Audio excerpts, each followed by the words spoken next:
Diário Mais. Oferecimento. Segue Rio. Gás natural canalizado. Fornecimento contínuo de qualidade de vida.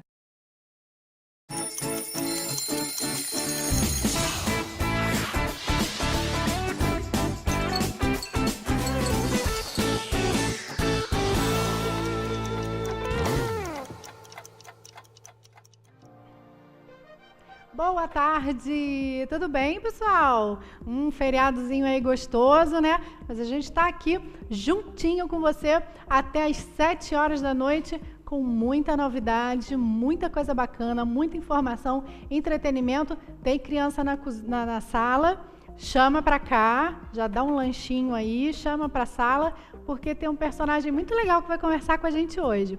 Bom, são 5 horas e 3 minutos, agradecendo aí meus parceiros queridíssimos, né? A Dona D, que me veste aí todos os dias. Hoje eu tô vestindo um look da Morena Rosa, espetacular. Você que gosta de estar bem vestida aí, arrumada para qualquer ocasião, né? Então tá aí o look da Dona D, vestido Morena Rosa, um espetáculo.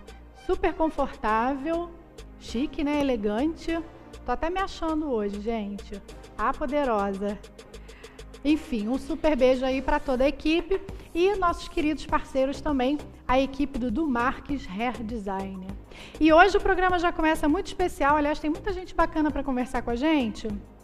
Para conversar, para abrir aí com chave de ouro, eu converso com Eliandro Canto sobre o projeto Salva Vidas no Trânsito.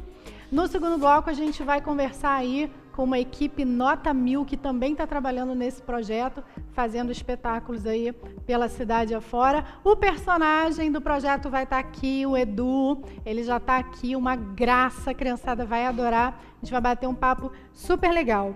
Depois a gente conversa com a fisioterapeuta Raquel Castro sobre a dor lombar e o tratamento aí com Pilates, né? O Pilates é uma mão na roda para quem tem problema na coluna.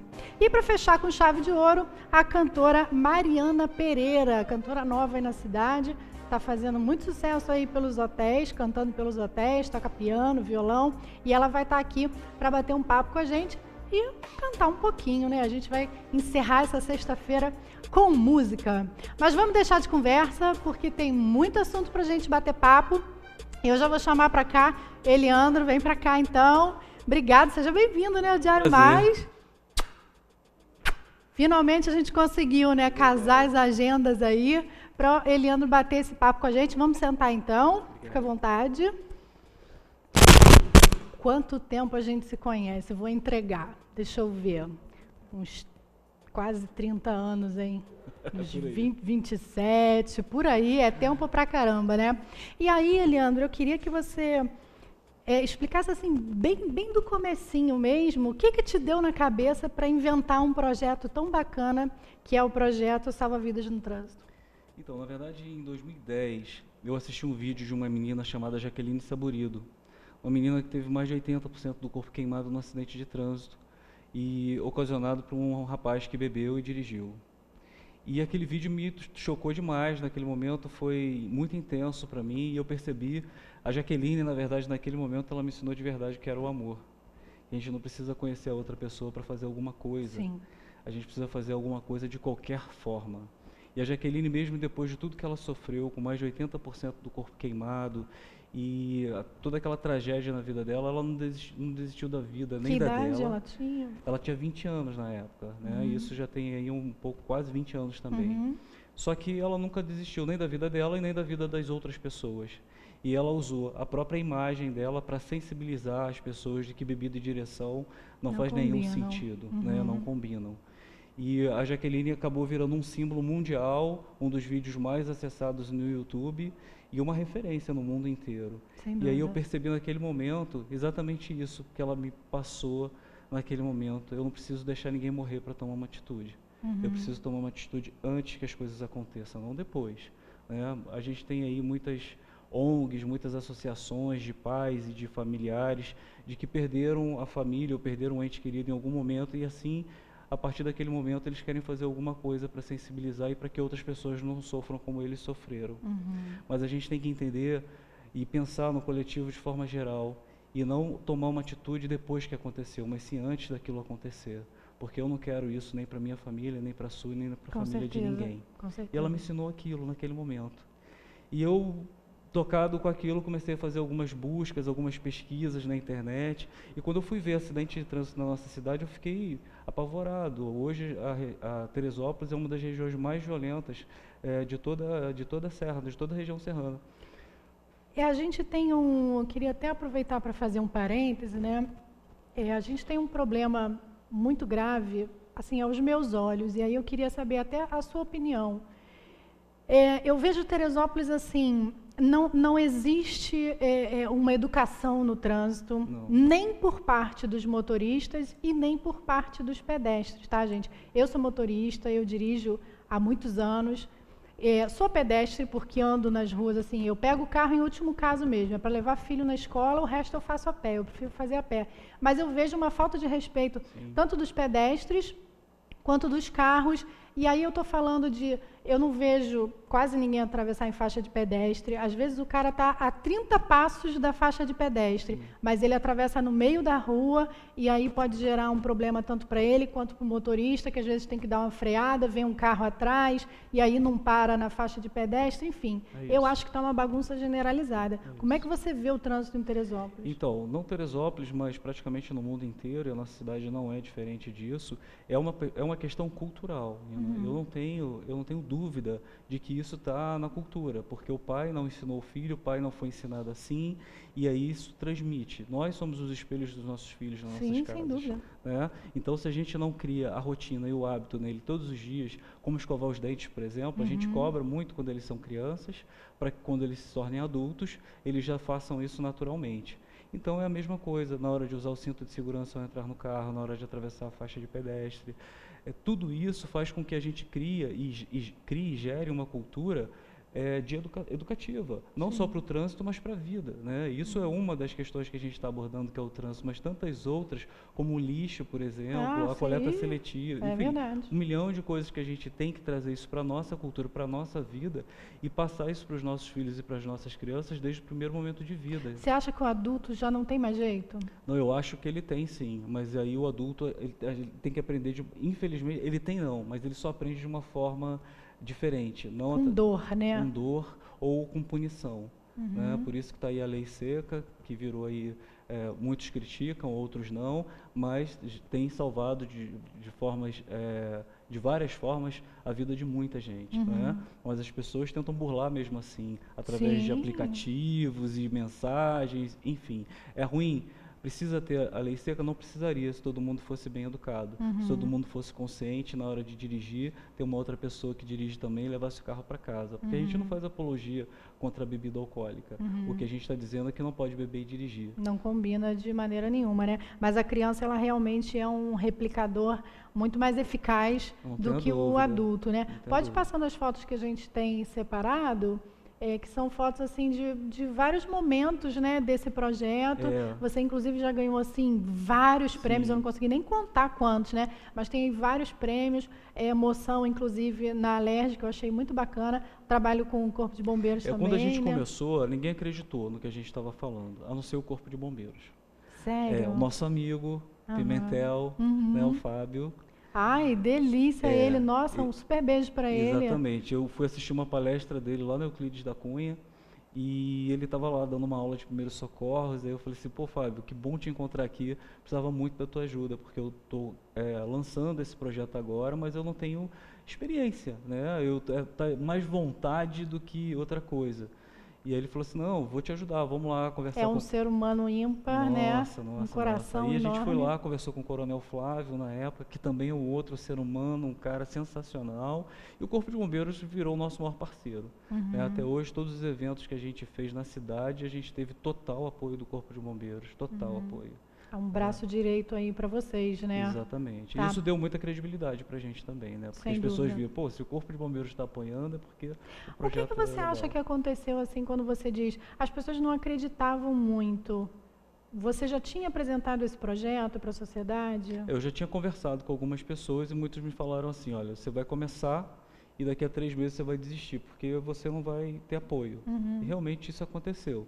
mas o projeto tem 5 anos e é hoje o projeto infantil, né, com o Clubinho Salva-Vidas mais premiado do Brasil. Tá, e aí, no que consiste esse projeto?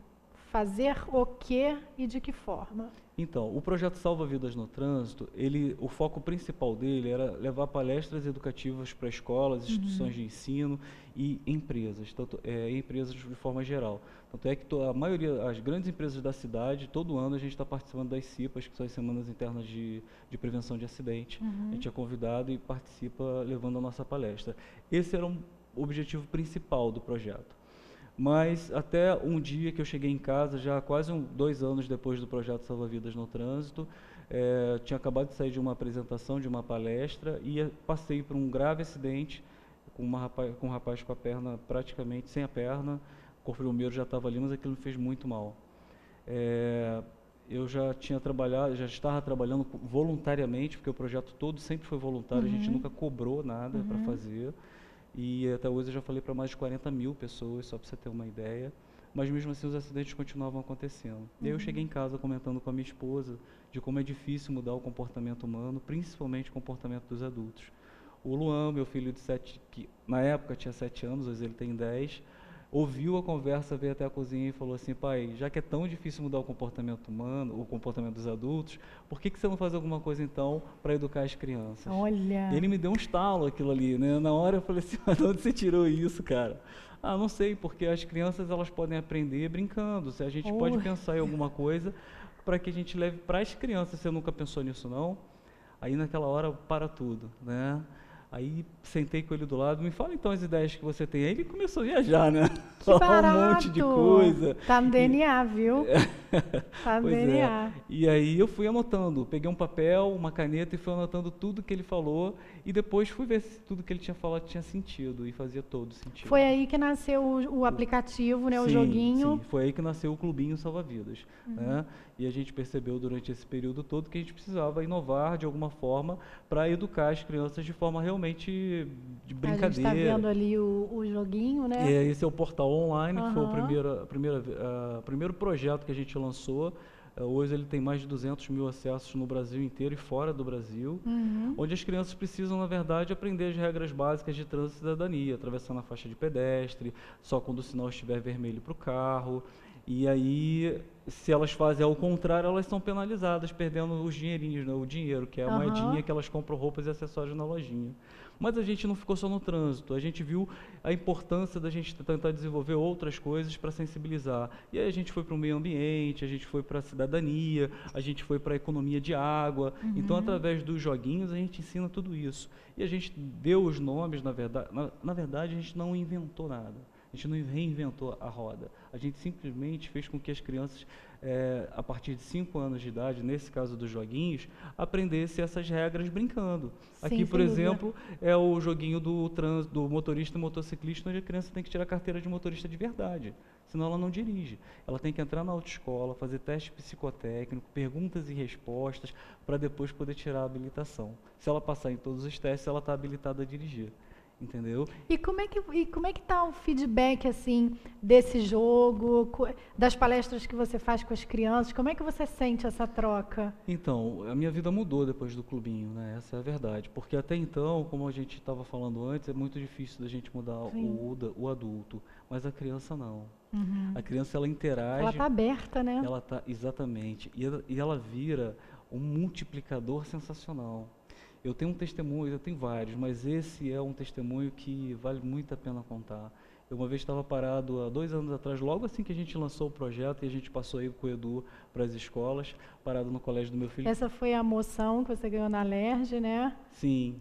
Muito bacana. Isso. Honra ao mérito aí pelo trabalho, né? Fala, te cortei só para dar foto. Não, bacana, é isso aí. E foi para mim uma surpresa muito grande, porque eu não tinha nenhuma intimidade com o deputado, e de repente chegou uma carta para mim dizendo que eu ia receber lá uma moção honrosa, e foi sensacional. Fiquei muito feliz, né? O projeto é uma chancela também para o trabalho, claro, né? Claro. Mas estava falando da criança. Então, e aí a mãe, ela veio correndo até a mim para me cumprimentar, e eu cumprimentei e tal, mas eu não conheci na hora. Eu fiquei assim, ué, mas o que essa moça quer? Ela falou assim: eu tenho que falar com você de qualquer forma. Tá bom, pode falar. Ela falou assim: olha, eu tenho uma história para te contar rápida. A minha filha tem 5 anos de idade. vocês estiveram na escola dela há 6 meses atrás, 1 ano mais ou menos, eu não me lembro, e ela chegou em casa dizendo assim, mãe, eu sou uma agente do bem. Por quê? A ideia do projeto, o Edu, quando eu perguntei ao meu filho o que ele queria, o que ele achava que tinha que ter no projeto, ele falou assim, pai, um agente secreto seria muito legal. Ai, que legal! Eu falei assim, um agente secreto, eu não sei se eu vou conseguir fazer, mas você acha que um agente do bem ficaria bacana? Pô, legal para um agente do bem. Por quê? A gente vai para as escolas fazer com que as crianças também se tornem agentes do bem. Para elas se tornarem agentes do bem e serem amigos do Edu, elas precisam fazer o bem. E de que forma que elas vão fazer o bem? Aquilo que os pais não fazem. Cobrar o pai para botar o cinto de segurança, para respeitar o sinal, para atravessar na faixa, coisas básicas da vida. E aí ela me falou, a minha filha se tornou de verdade uma agente do bem. Ela chegou em casa dizendo isso e a gente achou que naquele primeiro período seria só a euforia do momento, mas não. Enquanto a gente não comprou uma cadeirinha, porque a gente não tinha, ela não parou de falar. Olha que importante. E todo mundo passou a usar o cinto de segurança, ela passou a andar na cadeirinha e tudo bem, a gente esqueceu, mas a vida continuou, mas com as regras, porque ela cobrava. 6 meses depois, a gente fez uma viagem, ninguém já lembrava mais disso, nem ela mesmo, mas a gente acabou tendo o hábito de fazer isso por causa dela. Estava chovendo muito quando a gente voltava, o carro bateu num buraco, a roda capotou 3 vezes e foi terror total. Eu só pensava na minha filha ali atrás. E quando eu olhei para trás, ela estava chorando muito, claro, por causa do susto. O carro parou assim de lado, mas viva. Na hora, Tava claro, na cadeirinha, que a gente não, com cinto, exatamente, bonitinha. ninguém lembrou disso. A gente tirou, meu marido saiu, puxou, saiu todo mundo do carro. A polícia chegou, o corpo de bombeiros, a gente foi atendido. No dia seguinte, já com todo mundo tranquilo, deitada na cama, o meu marido olhou para mim e falou assim: graças a Deus a nossa filha virou um agente do bem.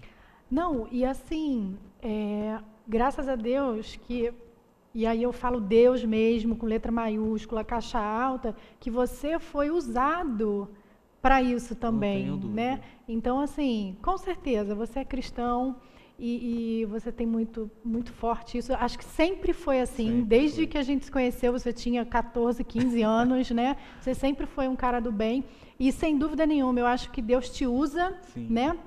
Para que você faça essas coisas acontecer. Sim, então, sim. Com certeza, a vida dessa menina foi salva por você, né? Eu acho que mais pelo meu filho, né? Eu acho que eu fui só uma ferramenta que Deus usou, na verdade, para que desenvolvesse isso, mas tudo partiu dele. Né? Eu dou todos os méritos a ele, porque ele teve envolvimento total nisso. E ele sempre falou para mim assim: pai, a gente está fazendo um projeto de criança para criança, por isso que eu acredito tanto. Eu larguei a minha vida toda por causa disso, né? Eu deixei a minha empresa, eu hoje vivo para o projeto, vivo para o projeto. Quem financia esse projeto? Então, são 5 anos assim, de muita luta, né? No primeiro momento eu financei tudo sozinho, né? Tudo que eu tinha eu gastei para desenvolver o projeto. Chegou um ponto da minha vida que eu vi que não tinha mais por onde correr, porque eu já não tinha mais dinheiro, eu já não tinha mais muitos sonhos e muitos projetos, muitas ideias, mas eu não tinha mais como continuar.